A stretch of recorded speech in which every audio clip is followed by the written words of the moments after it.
हरे कृष्णा। भगवत गीता की इस वीडियो में हम पढ़ेंगे 12वें अध्याय का 18वां श्लोक।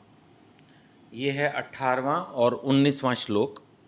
यहाँ भगवान कह रहे हैं कि जो मित्रों तथा शत्रुओं के लिए समान है, हम ये डिस्कस कर रहे हैं। भगवान इस अध्याय में, भक्ति योग के अध्याय में बार बार बता रहे हैं कि उनको कैसे भक्त प्रिय हैं। तो यहाँ भगवान बता रहे हैं जो मित्रों तथा शत्रुओं के लिए समान है। अब मित्रों के लिए तो समान होगा, शत्रुओं के लिए समान माने, शत्रुओं के लिए समान माने कि अगर पास्ट में कुछ बैड हो चुका है, कुछ बुरा हो गया, भविष्य पास्ट को क्या बोलते हैं, जो बीत गया, भूतकाल। हाँ, सो भूतकाल में अगर कुछ बुरा हो चुका तो उस व्यक्ति को भूल जाओ, उसको माफ कर दो। आप इस बात पर विश्वास रखो कि भगवान अपने भक्त के प्रति किए हुए अपराध को कभी माफ नहीं करते। तो उसको दंड देने के लिए आप मत सोचो, स्वयं भगवान दे देंगे, अपने आप भगवान व्यवस्था करेंगे। आप अपने भक्ति के विधि विधान, अपनी जो भक्ति के कार्य हैं उन्हीं पे ध्यान दो। तो इस तरह से आप मित्रों तथा शत्रुओं के लिए समान रह सकोगे। मान अपमान, कभी कभी भक्त का भी अपमान हो जाता है। अगर आपको लगता है कि आप सही हो तो बहुत प्रतिशोध लेने की यहां पर भी जरूरत नहीं है, आप उसको सह लो। मान मिले तो बहुत गदगद मत हो जाओ। वैसे भी आपको जो मान मिलता है आमतौर पर वो आपके गुरु की वजह से आपको मिलता है, आपके माता पिता की वजह से आपको मिलता है। तो कभी भी खुद को जब मान मिले तो उस मान के लिए एलिजिबल, मतलब ये मत सोचो कि हाँ ये मुझे मान मिल रहा है तो मुझे मिलना ही चाहिए था। आप सोचो कि मुझे नहीं मिलना था, ये तो मेरे माता पिता की वजह से, गुरु की कृपा से, भगवान की कृपा से मिल रहा है। ऐसे ही उल्टा अपमान भी हो जाता है कभी कभी गलती से। सह लो, शीत गर्मी सह लो, सुख दुख सह लो। भगवान ने दूसरे अध्याय के 14वें श्लोक में भी कहा था कि अर्जुन, सुख और दुख आने जाने हैं, इनको सहन करना सीखो। तो दुख में भी सहन करना सीखो, चले जाएंगे, ये मत सोचो कि ये परमानेंट है। ऐसे सुख में भी साधारण व्यक्ति की तरह जीवन जियो। ये मत सोचो कि भाई अब तो मैं दुनिया का सर्वश्रेष्ठ बन गया। चाहे आपको कितनी भी पावरफुल पोस्ट मिल जाए जीवन में, कई बार बहुत अच्छी बड़ी गाड़ी मिल जाती है, बहुत बड़ा घर, पुत्र, बहुत कुछ ऐसे जीवन में जो लोग मानते हैं कि हाँ ये बहुत अच्छी चीज़ें हैं, है ना। तो वो सब कुछ तो टेम्परेरी है, कुछ पता नहीं कब तक है कब तक नहीं। तो इसलिए सुख और दुख, यश अपयश, यश भगवान के भक्तों का तो देखो अमर ही रहता है। ध्रुव महाराज, बलि महाराज, प्रहलाद महाराज, आज तक हम उन भक्तों की कथाएं पढ़ रहे हैं, सुन रहे हैं। तो भक्त का यश तो अपने आप फैलता है, लेकिन फिर जैसा मैंने अभी कहा, भक्त अपने उस यश के लिए खुद को काबिल नहीं समझता और कभी कभी ना चाहते हुए भी अपयश फैल जाता है। ऐसे में गुरु और साधु से आप संपर्क करें, धैर्य रखें, कोई बात नहीं, सब कुछ टेम्परेरी है। इसको भी समझ लें कि चलो जो जीवन में लिखा है हो गया।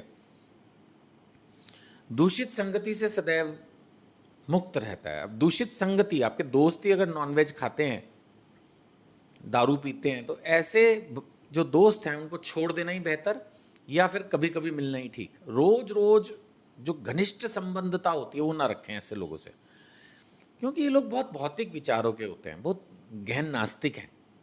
उनको इतनी सी बात नहीं समझ में आती कि हमें नॉनवेज नहीं खाना चाहिए, और फिर भी वो खा रहे हैं। और माना आप उनके साथ ही रेस्टोरेंट में जा रहे हैं, उनके घर जा रहे हैं, उनके साथ उठ रहे हैं, बैठ रहे हैं, ये सही नहीं है। ऐसे नॉनवेज लोगों के साथ, अब व्यापार है तो करना पड़ता है, ऑफिस में कलीग हैं तो बात करनी पड़ती है, वहाँ तक ही बस सीमित रखें, मतलब उसको और बढ़ाएं नहीं, घटाएं। ऐसे लोगों से दूर रहें। फिर भगवान कह रहे हैं जो मौनी है, मौन रहता है। मौन रहने का मतलब क्या है? कृष्ण की कथा तो आप जितनी कर सकते हो करो, हरि नाम आप जितना ले सकते हो लो, उसके लिए भगवान ने मना नहीं किया है, और मैं भी नहीं कह रहा और कोई भी नहीं कहेगा। मौन रहने का मतलब है कि जो बेकार की चुगलियाँ, यूजलेस बातें लोग करते रहते हैं उनको अवॉइड करें।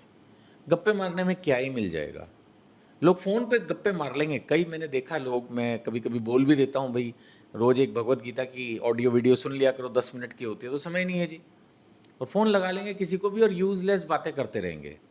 उसके लिए समय है, ठीक है, कोई बात नहीं, जिसको जैसा अच्छा लग रहा है, हम तो फोर्स नहीं कर सकते। लेकिन आप अगर भक्ति की राह में हैं, ये वीडियो सुन रहे हैं, तो फिर तो आपको टाइम निकालना सीखना ही होगा ना। तो जहाँ पर भी जीवन में ये व्यर्थ की बातें हैं वहाँ पर मौन बेहतर है।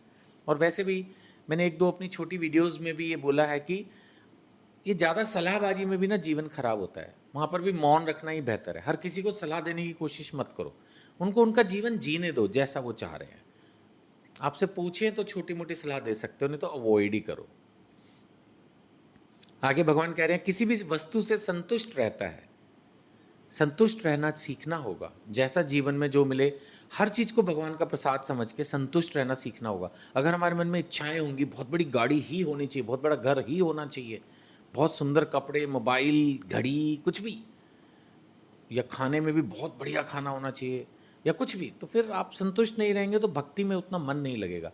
तो संतुष्ट रहना सीखना भी होगा। वैसे भक्ति करने में अपने आप धीरे धीरे संतुष्टि आती है। फिर आगे भगवान कह रहे हैं जो किसी प्रकार के घर बार की परवाह नहीं करता, हाँ उसका घर कैसा भी उसको चलता है, वो साफ सुथरा होना चाहिए, स्वच्छ होना चाहिए, सुंदरता से सजा हुआ होना चाहिए, लेकिन घर छोटा भी चलेगा।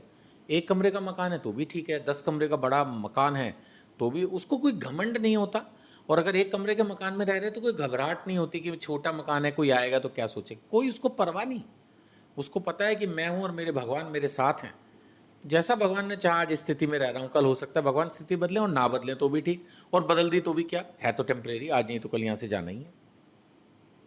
जो ज्ञान में दृढ़ है उसको पूरी तरह से भगवत गीता, रामायण, भागवतम सब उसने पढ़ रखी हैं, और उसको क्लियर है क्या अध्यात्म है, कौन गुरु है, क्या भगवान, क्या देवी देवता, क्या हरि नाम, सब क्लियर है, ज्ञान में दृढ़ है, और जो भक्ति में संलग्न है।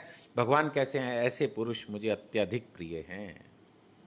तो इस श्लोक से हमें बहुत कुछ सीखने को मिलता है, खुद भी सीखिए, औरों को भी सिखाइए। इस अध्याय में एक श्लोक और है, 20वां श्लोक। इसमें भगवान क्या कह रहे हैं, इसमें भगवान कह रहे हैं जो भक्ति के अमर पथ का अनुसरण करते हैं, मुझे ही अपना चरम लक्ष्य बनाते हैं, मुझे ही। भगवान ने अनेक बार कहा है अनन्य भक्ति करो, सिर्फ मुझ पर फोकस करो। भगवत गीता समाप्त भी इसी पर होगी, याद रखना, 18वें अध्याय के 66वें श्लोक में। वे जो मुझे ही अपना चरम लक्ष्य बनाकर श्रद्धा सहित पूर्ण रूपेण संलग्न रहते हैं। दोबारा पढ़ूंगा, मुझे ही अपना चरम लक्ष्य बनाकर श्रद्धा सहित, श्रद्धा होनी बहुत जरूरी है भगवान की भक्ति में, पूर्ण रूपेण, ये नहीं कि 99, 100%, पूर्ण रूपेण संलग्न, भगवान की भक्ति में लगे हुए हैं, पूरा ध्यान, पूरा फोकस है उस बात पर। वे भक्त, भगवान कह रहे हैं, मुझे अत्यधिक प्रिय हैं। भक्ति योग का ये अध्याय यहाँ संपन्न हुआ। बड़ा ही महत्वपूर्ण 12वां अध्याय है। इसको आप ध्यान से एक बार और पढ़ें, इसमें बहुत प्रेरणा मिलेगी आपको भक्ति में और आगे और आगे और आगे अच्छे से अच्छे बढ़ने में। हरे कृष्णा।